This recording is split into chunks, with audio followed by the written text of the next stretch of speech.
Hey everyone, LMC here, and this morning I'm off to do a favour for a friend of mine. A few of you might recall from the video I did recently where I killed the little Suzuki Bandit 250. On that ride I had a friend with me who was riding a Honda CBR500R. Unfortunately, on the way home from shooting that video, so the very same day, on his way home, he was run off the road by a car driver. Now fortunately he's totally okay, he wasn't hurt. I think he just got a bit of a scratch and a bruise on his arm, but there was nothing serious. He was able to walk away from that totally fine. But unfortunately the bike didn't fare so well apparently. And even more unfortunately, this happened literally the night before he was due to go away for 3 months. Hence why I'm doing the favour. So what I'm doing today is I'm going out to pick his bike up and take it to get the damage assessed. Now the accident was deemed to be the car driver's fault. I wasn't there at the time and he doesn't have a camera, so he didn't get any footage, which is unfortunate.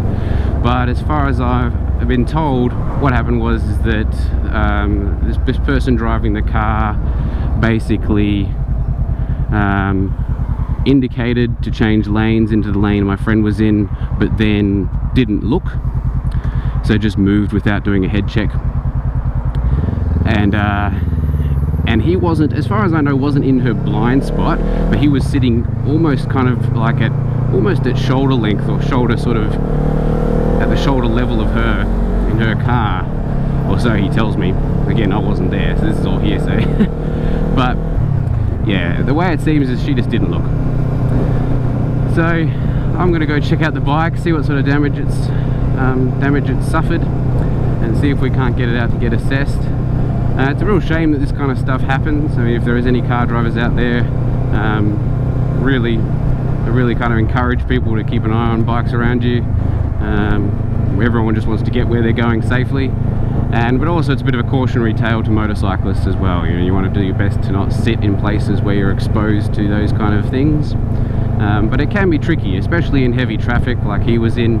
You know, if you're stuck in one person's blind spot, that's, you know, not a good thing. But if there's lots of cars around, it's almost impossible to avoid being stuck in at least one person's blind spot.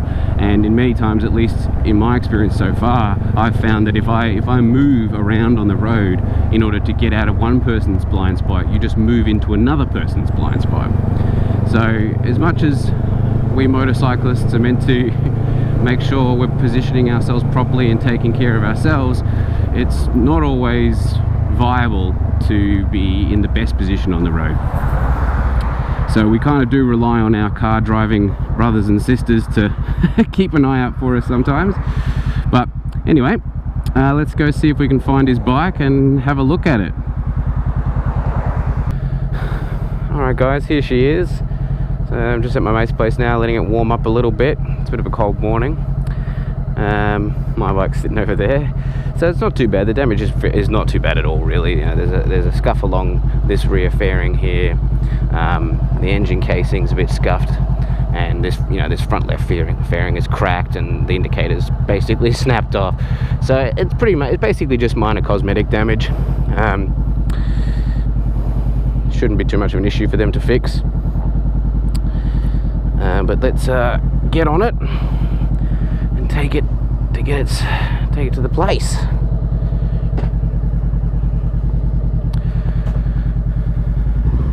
Oh god. Oh, how does he use it? Oh god, these mirrors are so different to mine. Oh, that'll do. I haven't ridden this bike before.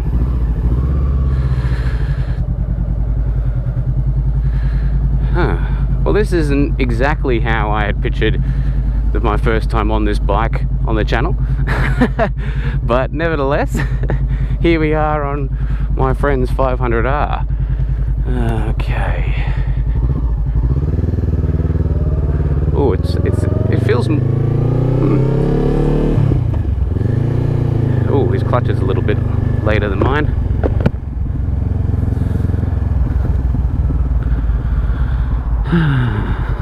So while we're cruising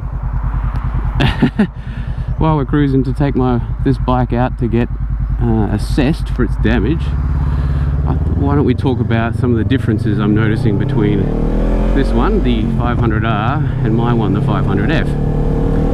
The first thing that strikes me is that my screen is blue and his is like a whitey color.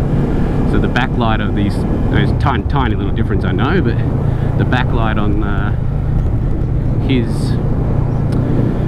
instruments is actually kind of like a white, kind of grey kind of backlight, whereas mine is a blue one. The other obvious differences is that the instruments, because it's a fully faired bike, the instruments aren't attached to the handlebars, so I'm finding it kind of funny turning the bike and not having the instruments turn with me. That's kind of funny. And also it feels like the mirrors are like a million miles away from me, because again, they're on the fairings right at the front, so, and whereas mine are sort of mounted to the handlebars. So that's kind of a bit funny to get used to. It feels like they're just way too far away. Oh well. Anyway, I mean, that's sort of a difference that's not specific to this bike. It's obviously just a difference of faired versus, you know, faired sport bikes versus naked sports bikes like mine. As far as the riding position, you're still pretty upright. I mean, you're only ever so slightly forward because these handlebars are clipped on, and then obviously they're angled in towards the tank a little bit more, whereas on my bike they're a little higher and much straighter. So I mean, that gives you a little bit of a slightly forward sitting position, but you know, this isn't a super sport bike, so you're still very upright. The steering feels lighter than mine, but not that much lighter. Again, that's probably just down to little bits and pieces that aren't attached anymore.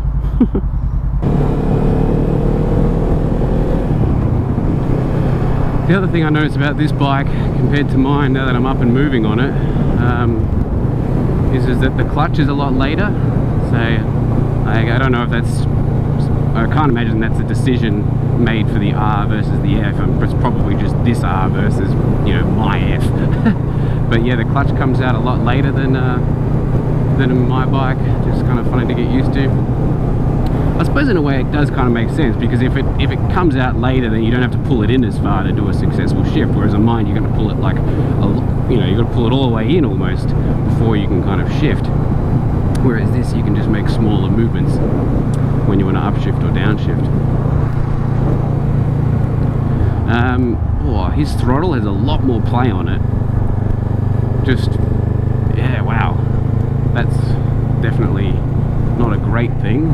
Probably something you can probably tighten up, but I don't know if you can see that, but a lot of play on the throttle compared to mine.